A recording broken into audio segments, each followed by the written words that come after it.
بہت امپورٹنٹ چیز جو کہ شادی شدہ مرد نہیں سمجھتے کہ آپ جب اپنی وائف کی انسلٹ کر رہے ہیں یا نامناسب انداز میں انہیں بلا رہے ہیں یا کرٹیسزم کر رہے ہیں ان کی بچوں کے سامنے، تو آپ یہ کیوں بھول جاتے ہیں کہ بچوں کی جو نفسیاتی صحت ہے، آپ کے بچوں کی جو گروتھ ہے، آپ کے بچوں کی جو پرسنالٹی ڈیولپ ہونی ہے، اس میں بہت بڑا ہاتھ آپ کی وائف کا ہے، وائف کا ہونا ہے۔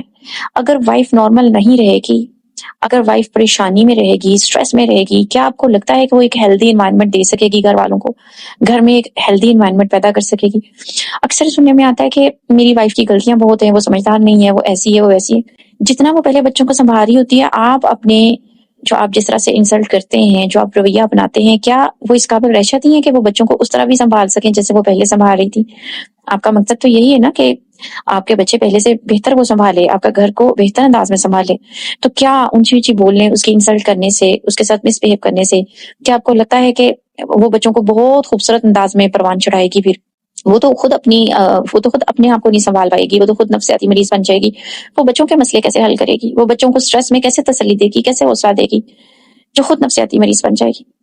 تو پلیز یہ سمجھیں کہ آپ کو اگر ایسا لگتا ہے کہ آپ کے بچے بہت سیف ہیں، آپ صرف اپنی وائف کی انسلٹ کر رہے ہیں، تو یہ آپ کی بہت بڑی غلطی ہے۔ آپ اپنی ساری نسلوں کو تباہ کر رہے ہیں، ان کو نفسیاتی مریض بنا رہے ہیں۔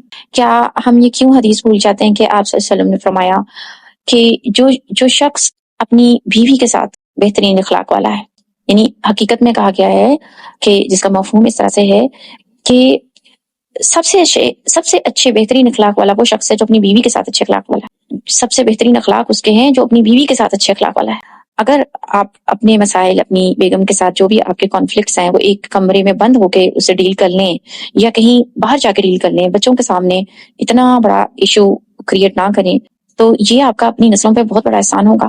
اور اس سے بھی بڑا احسان یہ ہوگا کہ آپ اکیلے میں جب اپنی وائف کے ساتھ مسئلے حل کریں تو اس کو عزت دیں، ریسپیکٹفل وے میں بات کریں، تاکہ وہ کسی کمپلیکس کا، وہ کسی نفسیاتی مسئلوں کا شکار نہ ہو۔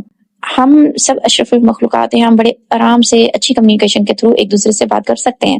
ہمیں اس چیز کی ضرورت نہیں ہے کہ ہم کچھ اس طرح کے الفاظ بولیں یا اس طرح سے بات کریں کہ دوسرا انسان جو ہے اس کے مسئلے، اس کے نفسیاتی طور پہ وہ ہیلدی نہ رہے، اس کی سائیکولوجیکل ویل بینگ ڈیمیج ہو۔ تو یہ اس سے بھی بڑا آپ کا احسان ہوگا، آپ کی اپنی نسلوں پہ احسان ہوگا۔